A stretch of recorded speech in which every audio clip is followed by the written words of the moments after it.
अब आ जाते हैं दूसरे एरो की तरफ। It is known as reversible reaction arrow. दूसरा इसका नाम क्या है? Double arrow, bidirectional arrow. ठीक है, ये इस तरह जा रहा है, हाफ हेडेड है, इधर हाफ हेडेड, फुल भी पैसे लगा सकते हैं। ठीक है, लेकिन आजकल हाफ हेडेड ही ज्यादा चल रहा है। तो ये शो करता है कि ये रिएक्शन जो है बाई डायरेक्शनल है।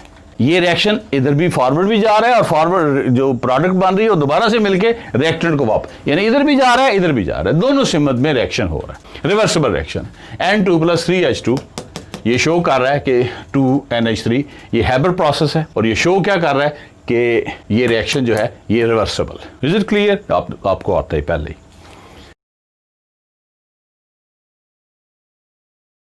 Equilibrium reaction arrow bidirectional, ये भी बाई डायरेक्शनल है।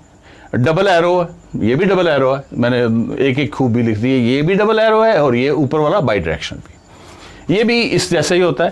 ठीक है, पहले मैं थोड़ा सा उसमें फ़र्क किया था, लेकिन बाद में अब वो फ़र्क ख़त्म हो चुका है। अब बताऊंगा तो ऐसे ही आप कंफ्यूज होंगे, वैसे पहले शुरू में थोड़ा सा इनमें फ़र्क था। अब ये एरो जो होता है एक इस तरफ आ रहा है हाफ हेडेड, एक हाफ हेडेड, फुल हेडेड भी आप ले सकते हैं। ये इनका जो साइज़ है, इस साइज़ बहुत सारी बातें बताता है। अगर तो ये साइज़ बराबर है, इसका मतलब है रिएक्टेंट की, मसलन ये एग्जांपल हम ले लेते हैं, N2 + 3H2 2NH3 बन कर गया है, हैबर प्रोसेस है, ये दोनों का साइज बराबर है, आगे जाने वाला पीछे जाने वाला, फॉरवर्ड भी और बैकवर्ड भी। इसका मतलब है कि जो कंसंट्रेशन ऑफ रिएक्टेंट है और कंसंट्रेशन ऑफ प्रोडक्ट जो है ये बराबर। Is it clear? यानी इसका केसी देख लें 10, केसी से, केसी क्या चीज होती है? प्रोडक्ट की कंसंट्रेशन बटा रिएक्टेंट की कंसंट्रेशन। प्रोडक्ट 100, रिएक्टेंट 100, जवाब 1, तो 10 को 1 ही समझे। इसका मतलब है दोनों आपस में क्या है? बराबर है। दूसरा, ये ट्रेंड भी बता देता है कि अगर दोनों एरो बराबर हैं तो इसका मतलब है ये इक्विलिब्रियम सेंटर में कायम होगा, दरमियान तक रिएक्शन जाएगा, फिर स्टॉप हो जाएगा अपेरेंटली। बाकी 10 मालिक्यूल इधर गए, 10 वापस आए, वो चलता रहे। N2 + O2 forms 2 nitric oxide 2NO।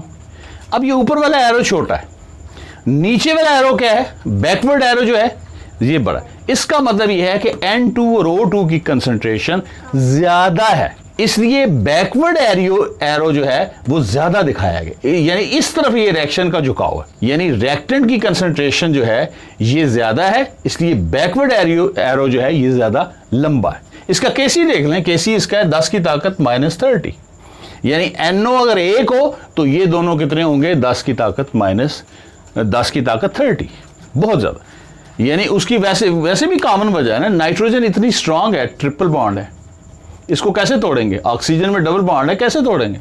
इसलिए थोड़ी सी NO बनती है ऐसे, ये 1 होती है और ये 10 की ताकत 30 होते हैं, तो इक्विलिब्रियम यानी चलते ही रुक जाता है, फॉरवर्ड वाला चक्कर कोई नहीं। यही चीज ज्यादा है। इसमें देखें ओजोन है, ऑक्सीजन बना रही है, ये ऊपर वाला एरो ज्यादा है, इसका मतलब O2 की कंसंट्रेशन ज्यादा है। और केसी देख लें 10 की ताकत 55 का मतलब ये है कि ये 10 की ताकत 55 होगी और ये 1 होगा। ये मैं रफ सा आइडिया आपको बता रहा हूं, ठीक है। तो ये बैकवर्ड की तरफ रुझान नहीं है, जिसमें प्रोडक्ट ज्यादा फेवर होगी हो तो फॉरवर्ड रिएक्शन जो है वाला एरो जो है वो लंबा होगा। यानी इससे आपको रिएक्शन इक्विलिब्रियम की पोजीशन का भी पता चल जाता है, रिएक्टेंट और प्रोडक्ट की कंसंट्रेशन का भी पता चल जाता है, और रिएक्शन के ट्रेंड का भी पता चल जाता है, इनके साइज से। को बात समझ आई है? दोबारा बताऊं? ओके जी।